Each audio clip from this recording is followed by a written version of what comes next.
Bonjour chers camarades boursicoteurs, j'espère que vous allez bien. La table semble mise pour que la Réserve fédérale américaine introduise une première baisse de taux directeur en septembre prochain.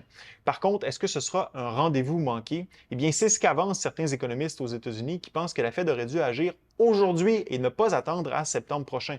Alors aujourd'hui, dans cette vidéo, je vous parle de la décision de politique monétaire qui a été prise aujourd'hui par la Fed et du pourquoi certains économistes avancent que la Fed aurait dû agir aujourd'hui et ne pas attendre.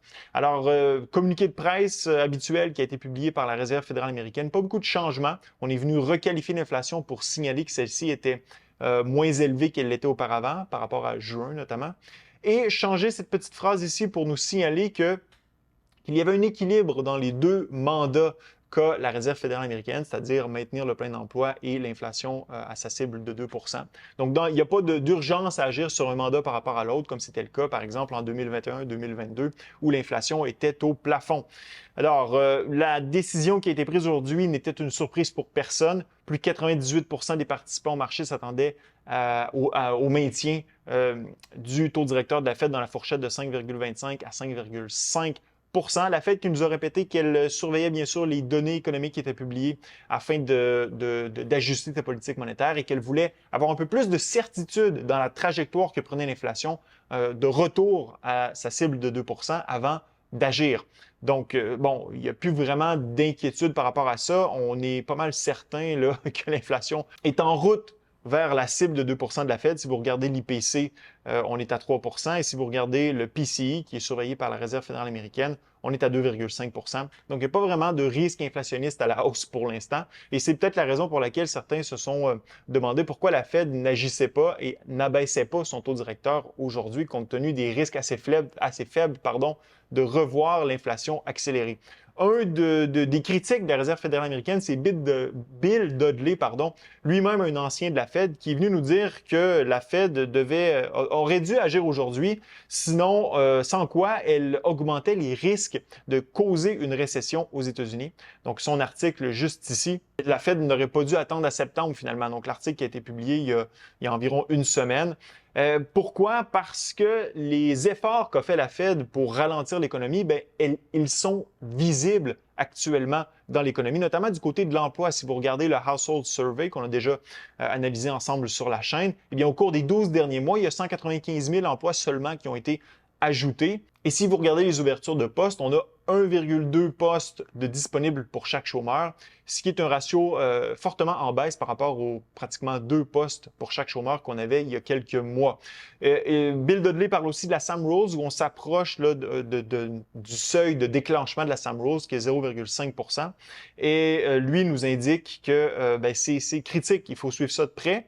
Puis, à chaque fois que la Sam Rose a été déclenchée, le taux de chômage a augmenté minimalement de 2 Donc, si cette règle venait à être déclenchée au courant des prochains mois, eh bien, le taux de chômage pourrait passer, par exemple, dans la fourchette de 6 à 7 Et il nous dit aussi que lorsque le marché de l'emploi se détériore, ce qui est en train de se produire si on regarde les données, eh bien, c'est un cycle qui s'auto-renforcit, c'est-à-dire que, bon, c'est plus difficile de trouver de l'emploi. Ensuite, les ménages coupent leurs dépenses, l'économie s'affaiblit, les entreprises diminuent leurs investissements, ce qui crée des pertes d'emploi, ce qui crée justement des diminutions des dépenses des ménages. Et donc là, on a cette espèce de cercle qui s'auto-nourrit et qui provoque une désagrégation de l'économie. Donc bref, opinion de Bill Dudley, la Fed aurait dû agir aujourd'hui. Si on regarde les données dont il fait part dans son article, effectivement, les ouvertures de postes, regardez la tendance, elle est à la baisse, il n'y a aucun doute là-dessus.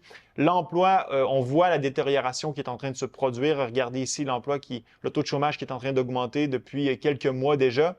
Et à chaque fois qu'on a cette petite augmentation-là, regardez, il n'y a pas la surprise qui nous suit, c'est une récession. Donc, Bill Dudley s'inquiète de ça, s'inquiète du fait que si la Fed maintient son taux directeur trop longtemps, comme c'est le cas présentement, selon lui, eh bien, on pourrait renforcer ce mouvement à la hausse du taux de chômage et déclencher potentiellement la Sam Rose. Donc, regardez la Sam Rose, on est à 0,43, on est tout près du seuil d'enclenchement à 0,5 Donc, c'est assez inquiétant. La Fed a été questionnée là-dessus, d'ailleurs, durant la conférence de presse.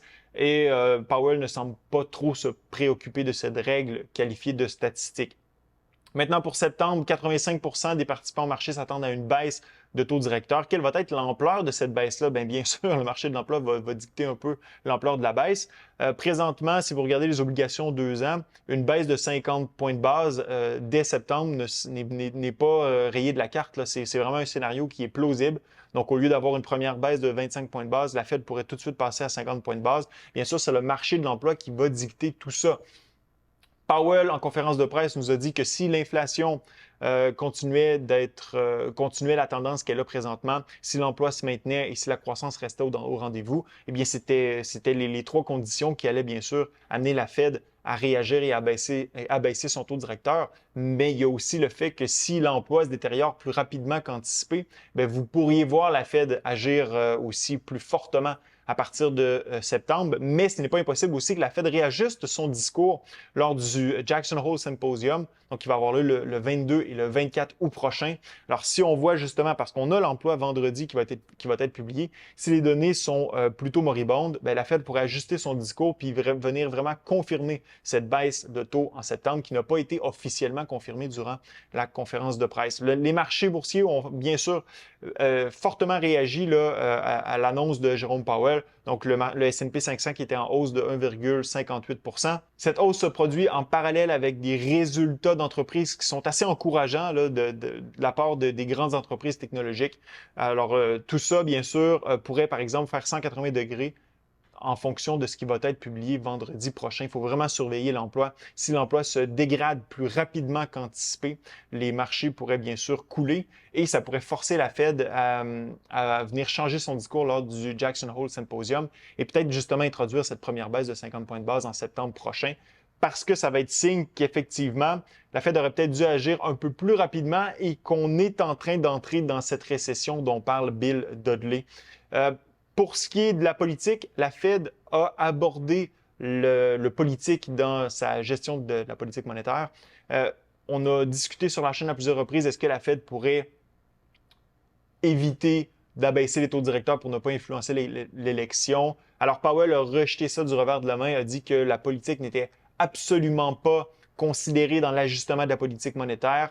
Donc, la politique monétaire n'est pas un outil pour favoriser un candidat par rapport à un autre et les plans électoraux, les plans politiques là, des différents candidats ne sont pas considérés non plus dans l'ajustement de la politique monétaire. Donc, la Fed a voulu renchérir sur le fait qu'elle était apolitique et qu'elle ne considérait que les données économiques dans sa gestion de la politique monétaire. Alors, malgré le fait que la table est mise pour une première baisse de taux en septembre prochain, pensez-vous que ce sera un rendez-vous manqué? Pensez-vous, à l'instar de Bill Dudley, que la Fed aurait dû agir aujourd'hui pour éviter une dégradation supplémentaire du marché de l'emploi? Ce fut un plaisir d'être avec vous. À la prochaine.